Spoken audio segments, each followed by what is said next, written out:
Let's talk about the caster, which is easy to understand. Caster. So what is the caster? The caster is this.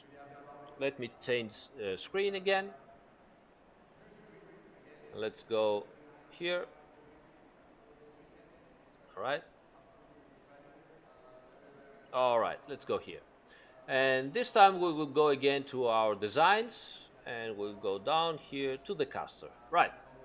So caster is pretty straightforward. Actually, it's very complicated, but it's easy to understand and to showcase. We will not go very deep into it. As usual, this kind of streams are based into, how to say, um, trying to understand the basic stuff, not trying to become engineers, not trying to become the guys that, create a car, trying to understand the stuff that is needed for you guys to become better drivers and possibly create a better setup for you if you have the need of this thing. So, what is caster? So as you know, you want to rotate your wheels. You have your steering wheel, you rotate your steering wheel, and you expect your wheels to rotate. The axis where this rotation will happen is not perpendicular like that. Okay, so it's not like this. That's not the axis. If that was the case, then you would have caster 0 degrees. In reality, you have something like that. Not so much, because this is too much, but the axis where the steering wheel will rotate is, a little bit rotated. So how do I say this in English? I don't even know what the fuck. Sorry about that. Okay, so you understand from the design what I mean. So the key here is that your tire touches here. Okay, this is where your tire pretty much touches the ground, but the suspension touches is would be ideally over here. Oops, sorry about that. Over here, this is where it would touch the ground. So as you can see, it's way far ahead of where the tire touches. Why is this important? I'll show you why it's important. Sorry about that. Let's see if we can do this. So this is your typical office chair, right, guys? And this is your typical office chair wheel. So as you can see, usually the axis is never of the rotation is never in the middle. Why is that? Because if it goes in the middle, then this thing would turn around every time, and there will be no stability of where you're going. It is always at the front. You see that it is at the front. This is the same thing that we have in the caster of the cars. Why it is at the front? Because being at the front, it forces when you move the chair forward, and I'm going to break my monitors here, but who cares? Everything for you guys. So it forces the wheel to go behind and straighten up and keep there. So you push the chair forward and the wheel always keeps straight. It doesn't move around alone. Okay, so this is why it is so important to have the caster like this. And this is why you have all this force to go back and straighten your wheel when you're going straight, and you let go your wheel and your wheel keeps straight. And if you do this, then the wheel straightens and realigns back again to the middle position. Let's showcase this. All right, so let me switch again into the game, and I want to show you something interesting. Okay, right, so why I took the Ferrari, it wasn't just it wasn't a random decision. It has a specific front suspension where what I'm about to show you, it really influenced the caster. The caster rotation and degrees influences a lot the steering wheel feel of the Ferrari. Okay, so you all know what it feels the Ferrari. You know, it has 12.5 degrees of caster. Uh, the steering wheel, you know, you go into the turn, and obviously, so I mean, let's try it. Let's try it. All right, so I will switch to show you both.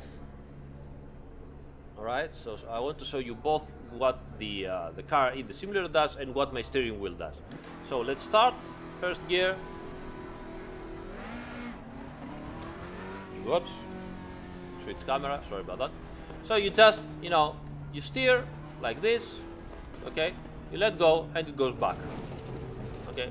Still like this and it goes back. Whoops. Sorry. Okay. So even if I go like that, it will go back to the centered position.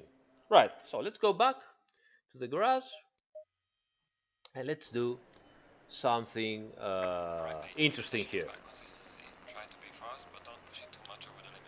Okay, so this is typical. Everybody does this. Nothing different. So we have many people saying, but Aris, I don't feel the understeer. Well, first of all, you shouldn't. In real cars, you don't feel the understeer on the steering wheel, especially in cars where you have so much grip and you have so much downforce and you have so much caster, because we are talking about 12 degrees of caster. So what's going on if I put this to the minimum, which is 5 degrees into this car, right? 5 degrees already starts to be um, similar to a street car. I mean, some of street cars with rear wheel drive, they are around 4 to 5 to 6 degrees. Remember that street cars also have to be more light. They have to have a steering wheel that is easier to move around. And front wheel drive cars have even less um, caster, because they don't want to provoke too many vibrations the uh, from the wheels that they are also, you know, the driving wheels, the front wheels. They have to steer and they also have to drive and so on. So let's go down to 5. The angle alone is not the whole story. I will talk about that in a moment. But for now, let's go back to 5 degrees and let's see what it will happen. Start the car again. All right. Okay. Are you ready, guys? So obviously it's much lighter, you know. The self-aligning torque is less, but oh, keeps turning. So why was that? So it keeps turning. You see, it keeps turning into the same direction. That's interesting. So practically, not only does that, but if I go into a turn pretty fast and provoke some understeer, it is of course lighter, but if I provoke some understeer, it becomes very light. Actually, I have problems to get it back because it wants to keep steering, you see? So, lots of understeer effect. Look at this. Well, lots of understeer effect as people, you know, ask for it. So, you can have the understeer effect if you lower the caster. It doesn't work as that with all the cars, because also the whole suspension geometry, look at this, it's so fun. The whole suspension geometry is different, and let me explain you that. But if some of you guys are seeking some extra feel well, when they're turning, here's what you could do. You could lower the caster, okay? Obviously, you want to raise up your force feedback gain in the wheel or in the game if possible, and where you are close to the to provoke the understeer. At that point, you will feel the steering wheel to get that it will get lighter. Okay. So why is this happening? Why, as I said, it's not just the angle. Why you will feel it with some cars and less with some other cars. So as I said, it's not just the angle here. But let's go back again to our diagrams and graphs. All right. And let's go like this. Yeah. This is where we want to be. Okay. So here's the situation. Now, we are always talking about the degrees here, how much degrees this axis is rotated. But it's not only that. You're gonna have cars that they have this axis like this here. You're gonna have cars that they have it here. You're gonna have cars that they might have it here, so they need, even more angle to go in front of the tire. So it all depends on the suspension geometry. Okay, so it's not just, okay, how much degrees do I have to lower or raise to have my desired effect? It doesn't work like that. So this is again why on some cars you're gonna go down to 5 degrees, try the same thing, and you won't have the understeer effect, let's say. On some other cars it might happen before, and so on. So the degrees that you see there is just, half the story. So caster is only for that? No, it's not only for that. It's much more, more important. Parentheses. Some guy asking me if the GT3 cars are without power steer. No, all GT3 cars have power steer. All GT3 cars, all GTE cars, or practically all racing cars now, except some, single seaters maybe, have power steering. No, that's the era. All right, so back again. Yeah, I want to show you what is also happening with the caster. Now, when you are rotating your wheels and you have lots of caster, uh, the inner wheel, so let's say that you're rotating into this car, okay, like this. So by rotating, because of the axis of rotation is different, the outer wheel will gain negative camber, which you're gonna say, this is cool, this is good. Gain negative camber.